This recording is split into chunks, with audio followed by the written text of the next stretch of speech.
सो या WhatsApp guys, कैसे हो आप सभी लोग। आप सभी का वेलकम है आज के इस सेशन में।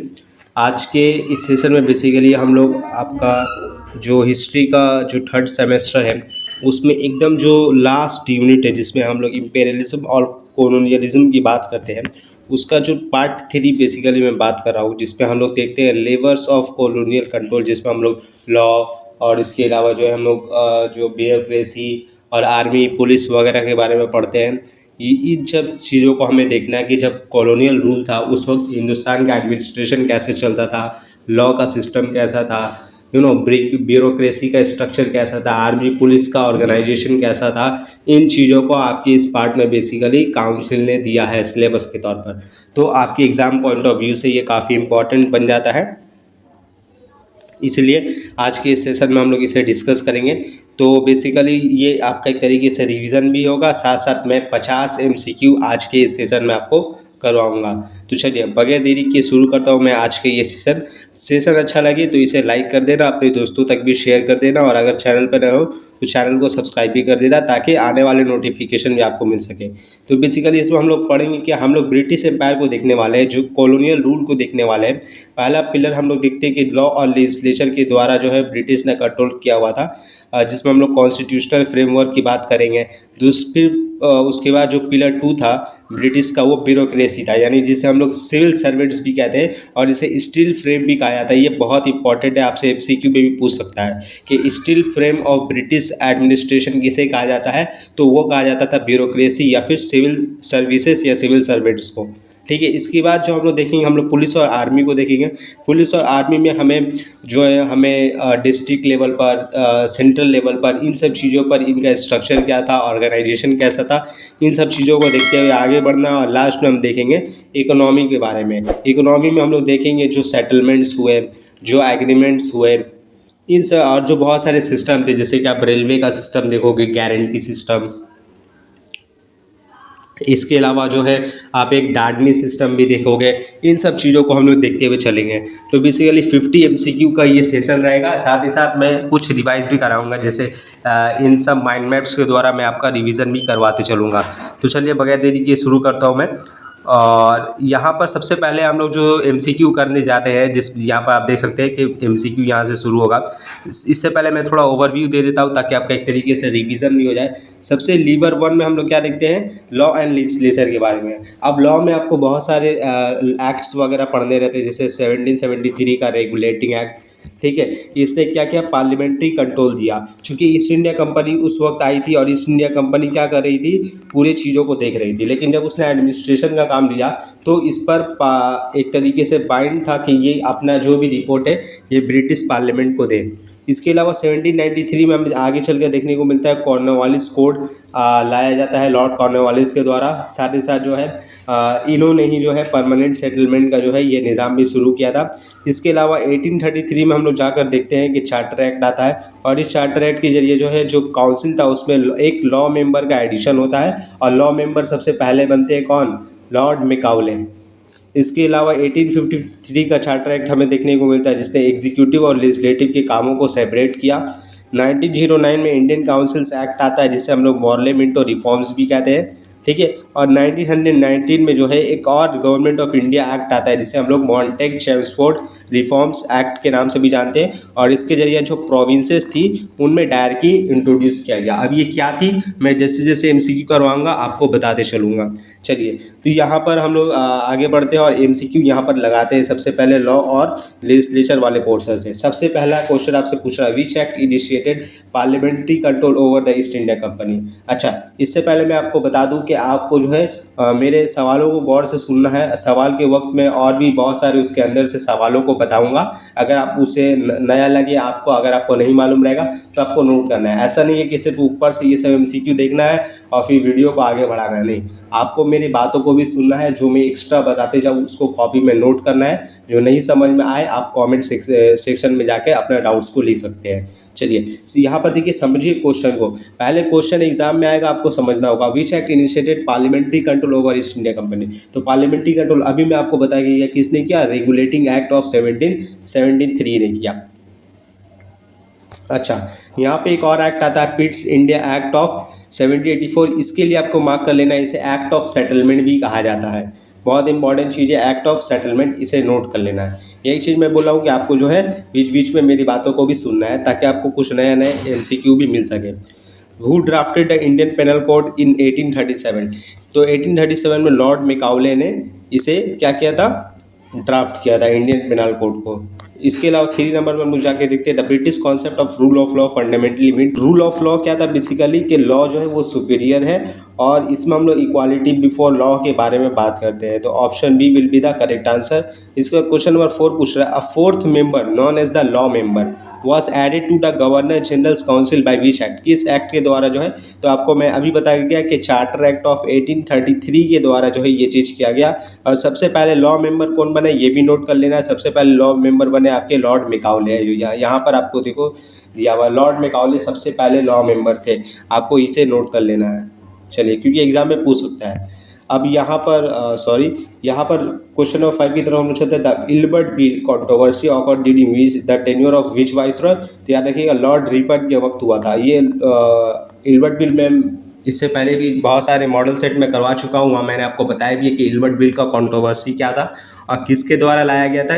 उस वक्त सर कॉटने पेरिगन एल्बर्ट के द्वारा, इसे भी नोट कर लेना है। ठीक है, तो जो मैं एक्स्ट्रा बताते चलूँ आपको नोट कर लेना है अगर आपको नहीं मालूम है। अगर मालूम है तो बहुत अच्छी बात है, वेल डन। चलिए क्वेश्चन नंबर 6 की तरफ हम लोग चलते हैं। Which act separated the executive and legislative functions for the first time? देखो जो वहाँ पर मैं रिवीजन करा के गया, यहीं पर वो चीज़ पूछ रहा है कि किस एक्ट ने जो है इसे सेपरेट किया। तो चार्टर एक्ट ऑफ 1853। इसके बाद पूछा the Morley Minto reforms were enacted in which year? तो याद रखना है 1909 में इसे इनेक्ट किया गया। इसे इंडियन काउंसिल एक्ट भी कहा जाता है। इसके बाद हम लोग चलते हैं क्वेश्चन नंबर 8 की तरफ। क्वेश्चन नंबर 8 हमसे क्या पूछ रहा है? क्वेश्चन नंबर 8 पूछ रहा है in which branch of government was directly introduce by the Government of India Act of 1919? तो डायरेक्टली इंट्रोड्यूस किया प्रोविंशियल गवर्नमेंट में। अभी डायरेक्ट था क्या, प्रोविंशियल गवर्नमेंट में जो लिस्ट थे, जो सब्जेक्ट्स थे, उसे 2 हिस्सों में बांटा गया था। एक था आपका रिजर्व सब्जेक्ट्स जिस पर गवर्नर जो है बेसिकली आपका लॉ मेकिंग करते थे, और एक था आपका ट्रांसफर्ड सब्जेक्ट जिस पर वो मिनिस्टर्स वगैरह से एडवाइस लिया करते थे। क्वेश्चन नंबर 9 पूछ रहा है separate electorates for Muslims were first introduced in India by which legislation? बहुत इंपॉर्टेंट क्वेश्चन है, आप स्टार मार्क्स लगा लीजिए इसे। सेपरेट इलेक्टोरेट किसने इंट्रोड्यूस किया? सबसे पहले तो इंडियन काउंसिल्स एक्ट ऑफ 1909 ने सबसे पहले इसे इंट्रोड्यूस किया। क्वेश्चन नंबर 10 पूछ रहा है the Cornwallis code was enacted in which year? किस ईयर कॉर्नवालिस कोड इनेक्ट किया गया? तो आपको याद रखना है कॉर्नवालिस कोड, आप देखिए ऑप्शन में दिया 1773, इसके अलावा आपका दिया 1793, 1833। तो आपको आंसर याद रखना है 1793 में जो है इसका आपको जो है कॉर्नवालिस कोड इनेक्ट किया गया। चलिए इसके बाद यहाँ पर हमारा लॉ और लेजिस्लेशन वाला पोर्शन खत्म होता है और हम लोग चलते हैं अब स्टील फ्रेम पर। स्टील फ्रेम में याद रखना है कि स्टील फ्रेम किसे कहा जाता है ये पूछ सकता है, तो याद रखना है ब्यूरोक्रेसी को कहा जाता है। अब यहाँ पर 2 कमीशन को आपको नोट डाउन कर लेना है। मैं यहाँ पे कलर चेंज कर रहा हूँ ताकि आपको अच्छे से विजिबल हो। देखिए 2 कमीशन को आपको याद रख लेना है। एक था एटचिसन कमीशन 1886 का, इसने जो है सिविल सर्विसेज के स्ट्रक्चर को रिकमेंड किया था, और एक था ली कमीशन। ली कमीशन ने ये बोला था 1924 में कि एक पब्लिक सर्विस कमीशन को ऑर्गेनाइज करना चाहिए इंडिया के लिए। ठीक है, अच्छा यहाँ पर एक चीज़ याद रखना, लंदन के हैलीबरी कॉलेज में जो है यहाँ पर सिविल सर्वेंट्स की रिक्रूटमेंट होती थी और उन्हें ट्रेनिंग दी जाती थी। इसके अलावा कलकत्ता के फोर्ट विलियम कॉलेज में उन्हें लैंग्वेज और एडमिनिस्ट्रेटिव ट्रेनिंग दी जाती थी। अब हिंदुस्तान के लोकल लैंग्वेजेस जो है उन्हें सिखाए जाते थे। चलिए इसके बाद आई होप कि आपको इतना समझ में आया हो। तो चलिए इसी पर बेस्ड हम लोग MCQ भी कर लेते हैं। Who is known as the father of civil services in India? India में सिविल सर्विसेज का फादर किसे कहा जाता है? तो लॉर्ड कॉर्नवालिस को कहा जाता है। इसके अलावा पुलिस के स्ट्रक्चर में भी इनका बहुत अहम रोल रहा है पुलिस ऑर्गेनाइजेशन में। क्वेश्चन नंबर 12 पूछ रहा है Fort William College was establish in Calcutta in 1800 by Lord Wellesley. बहुत ही जनरल बेसिक सा क्वेश्चन आपसे पूछ रहा है। Open competitive exams for the civil services were introduce by which charter act? याद रखिएगा 1853 का चार्टर एक्ट था, उसने बोला था कि सिविल सर्विस के लिए ओपन कॉम्पिटिटिव एग्जाम्स होगा। इससे पहले अपॉइंट किए जाते थे, लेकिन अब से एक कॉम्पिटिटिव एग्जाम्स शुरू किया जाएगा। क्वेश्चन नंबर 14 पूछ रहा है who was the first Indian to enter the Indian civil service? Indian civil service में एंटर होने वाला पहला भारतीय कौन था? तो वो थे सत्येंद्र नाथ टैगोर। याद रखना है सत्येंद्र नाथ टैगोर, बहुत इंपॉर्टेंट है, फर्स्ट इंडियन सिविल सर्वेंट थे ये। इसके बाद क्वेश्चन नंबर 15 पूछा है, Lord Lytton lowered the maximum age for the ICS exam to, तो इन्होंने 19 साल कर दिया था। इसके बाद आते हैं रिपन, जो कि उसे क्या करते हैं, बढ़ाकर 21 साल करते हैं। ये भी मैंने मॉडल सेट में करवाया है। अगर आपने मॉडल सेट नहीं किया है तो आप मेरे जो चैनल पे जाएं, प्लेलिस्ट में आपको देखने को मिल सकता है। आप वहाँ से, आई थिंक मैंने 2 मॉडल सेट करवा दिए हैं हिस्ट्री के, और बहुत सारे चैप्टर वाइज एमसीक्यूज भी करवाए हैं, तो आप उसे देख सकते हैं। इसके अलावा क्वेश्चन नंबर 16 पूछा है, the Aitchison commission of 1886 was associated with, मैंने बताया कि सिविल सर्विसेज का जो स्ट्रक्चर था उसको इसने बताया था। In which year were the ICS examinations held simultaneously in London and India for the first time. पहले तो सिर्फ लंदन जाना पड़ता था आईसीएस एग्ज़ाम लेने के लिए, लेकिन किस ईयर में जो है ये दोनों एक साथ इंडिया में भी और लंदन में भी करवाए गए, तो 1922 में। बहुत इंपॉर्टेंट क्वेश्चन है, इसे भी नोट कर लेना है। चलिए, आई होप कि आप ये सेशन आपको ये सब अच्छा लग रहा हो। अगर आपको ये पीडीएफ चाहिए तो आंसर की भी नीचे है। इसके साथ अगर आपको ये पीडीएफ चाहिए तो आप मुझे कांटेक्ट कर सकते हैं। चलिए, क्वेश्चन नंबर 18 पूछ रहा है, the public service commission was established in India on the recommendation of which body, तो मैंने बताया ली कमीशन। ली कमीशन जो कि आया था, उसके द्वारा जो है सबसे पहले ये रिकमेंड किया गया कि एक पब्लिक सर्विस कमीशन को इस्टेब्लिश किया जाना चाहिए इंडिया के लिए। इसके बाद क्वेश्चन नंबर 19 पूछ रहा है, which British prime minister describe the Indian civil service as the steel frame of the empire, तो ये डेविड लॉयड जॉर्ज थे, ब्रिटिश के प्राइम मिनिस्टर, इन्होंने है स्टील फ्रेम कहा। जो मैंने आपको बता के मैं चल रहा था कि स्टील फ्रेम आपको याद रखना है, तो किसने कहा था, तो British prime minister David Lloyd George ने।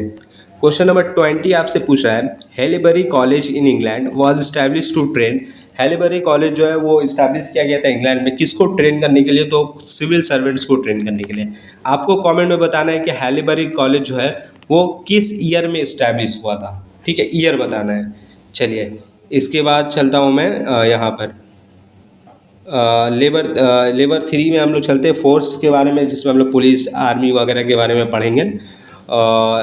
तो यहाँ पर जो हमारा ब्यूरोक्रेसी का जो चैप्टर है वो एंड होता है, और अब हम लोग चलते हैं फोर्स और क्वेश्चन के बारे में देखने, जिसमें हम लोग क्या देखेंगे, जिसमें हम लोग देखेंगे पुलिस के बारे में, आर्मी के बारे में। तो ये आपको याद रखना है, पिल कमीशन, इससे जो कमीशन रिलेटेड है उसका नाम है पिल कमीशन, ठीक है। कब आया, यहाँ पर 1859 में आप देख सकते हैं, ठीक है। और मार्शल रेसेस थ्योरी को भी याद रखना, अभी ये क्या था मैं आपको आगे एमसीक्यू में बताऊंगा। और ये स्ट्रक्चर था, सबसे पहले एसपी हुआ करते थे, यानी सुपरिटेंडेंट ऑफ पुलिस, उसके बाद इंस्पेक्टर, और उसके बाद जो है लोकल लेवल पर जो है दारोगा हुआ करते थे।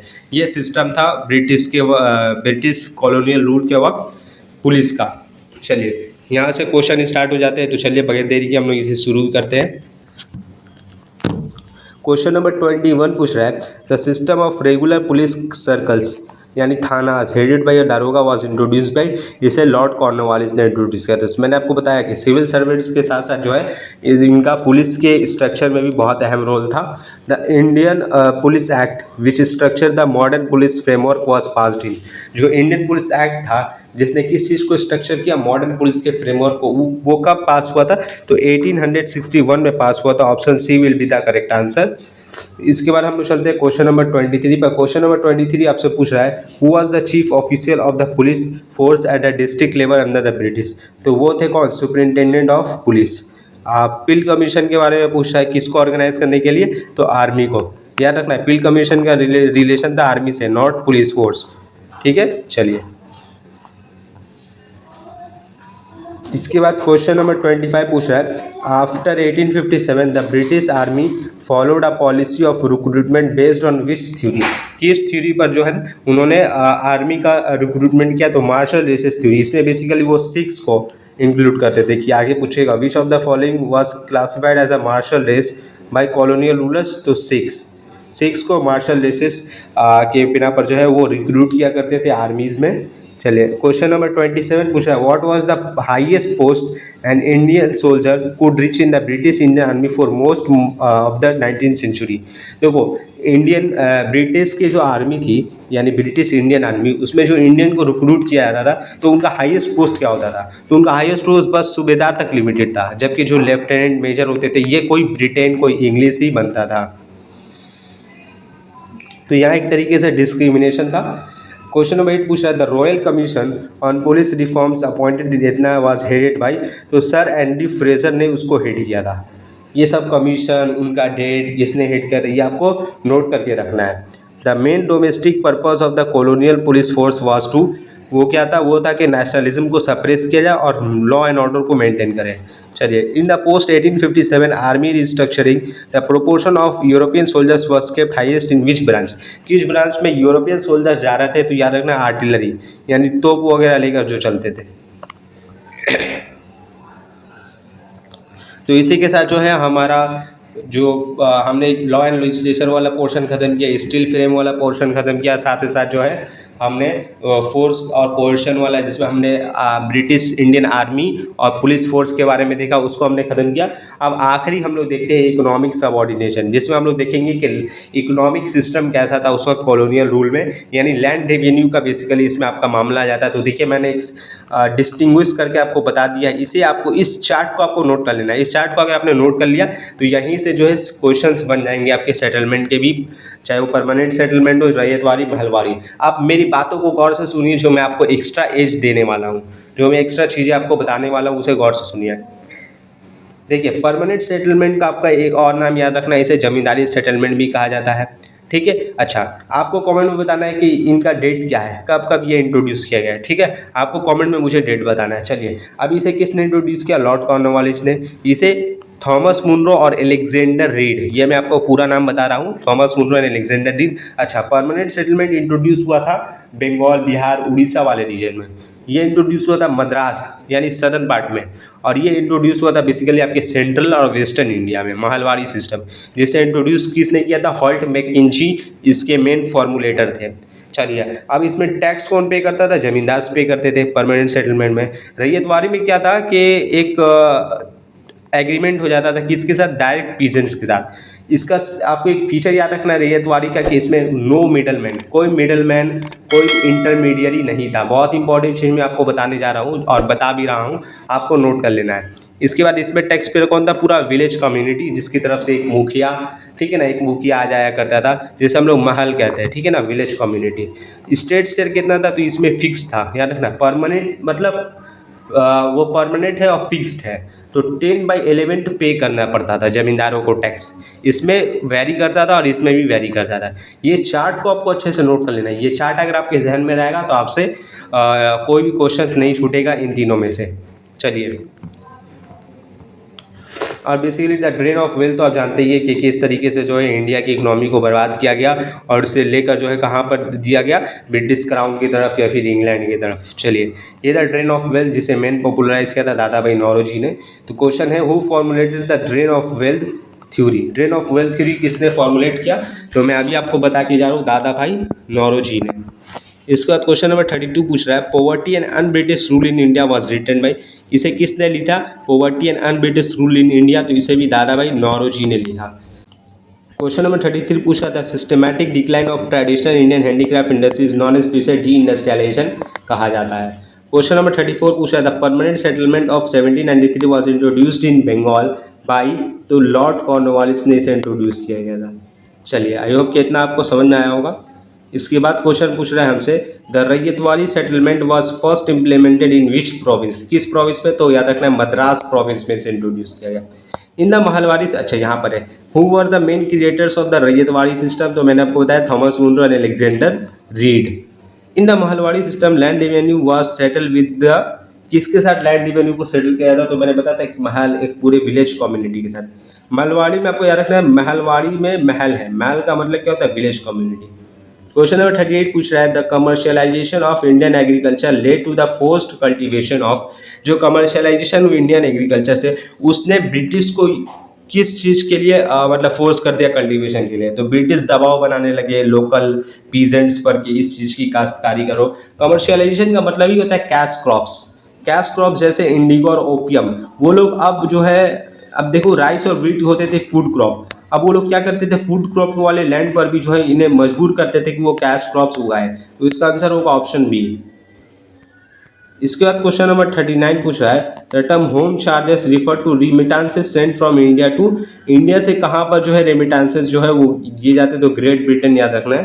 40 पूछ रहा था east India companies monopoly over Indian trade was completely abolished bye which act. तो चार्टर एक्ट ऑफ 1833 का भी ये एक इंपॉर्टेंट रोल है कि इसने इसे मोनोपोली को एबॉलिश किया था। क्वेश्चन नंबर 41 पूछ रहा है the first railway line in India was open in 1853 between. तो बॉम्बे और थाने के दरमियान ये जो है पहला रेलवे लाइन बिछाया गया था 1853 में। क्वेश्चन नंबर 42 पूछ रहा है who author the book the economic history of India. Economic history of India किसने ऑथर किया? तो आर.सी. दत्त ने। कुछ कुछ बुक भी आपके लिए इंपॉर्टेंट हो जाते हैं कि आपको उसका ऑथर का नाम पता होना चाहिए, एग्जाम में पूछ सकता है। चलिए इसके बाद हमसे पूछ रहा है question number 43 British capital investment in Indian railways was encourage through the. जो इंडियन रेलवेज में ब्रिटिश कैपिटल जो है इन्वेस्टमेंट होते थे या फिर बहुत सारी प्राइवेट कंपनी भी इन्वेस्टमेंट क्या करती थी ब्रिटिश के कहने पर, वो उससे क्या कहा जाता है? उसे गारंटी सिस्टम कहा जाता है। बहुत इंपॉर्टेंट क्वेश्चन है ये गारंटी सिस्टम चलेगा। क्वेश्चन नंबर 44 पूछ रहा है opium produced in India was aggressively exported by the British to which country. किस कंट्री को एक्सपोर्ट करने के लिए? तो चाइना में। चाइना में ओपियम वॉर भी हुआ था। तो ये सब आपको याद रखना है। क्वेश्चन नंबर 45 पूछ रहा था Dadni system in Bengal was related to. तो याद रखना है कि जो लोकल आर्टिसंस थे उनको कैश लोन्स दिया जाता था, उसे ही डाडनी सिस्टम कहा जाता था ताकि वो जो है काश्तकारी कर सके। The catastrophic Bengal famine occurred under early British rule in the year 1772 में ये फैमिन हमें देखने को मिलता है। इसके बाद कोई लास्ट आज के सेशन का आखिरी ये सब क्वेश्चंस है, इनका आंसर आपको मुझे कमेंट में बताना है इन चारों का। क्वेश्चन नंबर 47 पूछ रहा है the introduction of one way free trade by the British primarily serve to. इसने किस चीज़ को सर्व किया? मतलब जो वन वे फ्री ट्रेड। अच्छा चलिए दो मैं बता देता हूँ, दो आपको बताना है, ठीक है। चलिए introduction of one way free trade by the British primary serve to. तो इसने याद रखना है कि इंडिया को जो है एक मार्केट बना दिया कि ब्रिटिश के मैन्युफैक्चर गुड्स को इंडिया से रॉ मटेरियल लेते थे और इंडिया ही में आकर वो चीज़ सामान बेचते थे। चलिए इसके बाद आपको बताना है। अच्छा क्वेश्चन नंबर 48 में, क्वेश्चन नंबर 48, 49 आप बताइएगा, 50 मैं बता रहा हूँ। क्वेश्चन नंबर 48 पूछा अंदर the permanent settlement what share of the collected revenue was जमींदार रिक्वायर्ड टू पे टू द स्टेट। ये मैं अभी आपको वहाँ पर एक चार्ट के द्वारा बता कर गया हूँ, तो आपको बताना है। बहुत ईजी सा, ये आपके लिए छोड़ कर जा रहा हूँ। क्वेश्चन 49 इंपॉर्टेंट है थोड़ा। Karl Marx noted that British railways in India would ultimately act as the. क्या चीज़ वो रिजल्ट करेगा? ब्रिटिश का जो रेलवे सिस्टम इंडिया में लाया गया वो कि अल्टीमेटली किस चीज़ के तौर पर काम करेगा? ये इस तो आपको ये ऑप्शन है, तो ये बताना है। तो 48 और 49 इन दोनों का आंसर मुझे कमेंट में चाहिए। अगर आपको नहीं भी पता है तो भी आप आंसर दीजिए। अगर गलत रहेगा तो मैं बताऊंगा और सही रहेगा तो मैं रिएक्ट भी करूंगा। चलो क्वेश्चन नंबर 50 में बता दे रहा हूँ। The ultimate impact of the colonial economic levers was that India become a. India क्या चीज़ बन गया? तो इंडिया एक बेसिकली फीडर और कॉलोनियल मार्केट इकोनॉमी बन गया ब्रिटेन के लिए। तो आई होप कि इतना सब आपको समझ में आया होगा और ये सब आपको अच्छा भी लगा होगा। तो आज के सेशन को मैं बेसिकली यहीं तक वाइंड अप करता हूँ। मैं मिलता हूँ आपसे नेक्स्ट सेशन में। इस सेशन को जरूर से लाइक करिएगा और आप अगला सेशन किस चीज़ पर चाहते हैं कमेंट करिएगा और जो मैंने होमवर्क दिया है उसको भी कमेंट करिएगा। चलिए मैं मिलता हूँ आपसे नेक्स्ट वीडियो में, तब तक के लिए अच्छे से ख्याल रखिए, अच्छे से पढ़ाई करें। Thank you.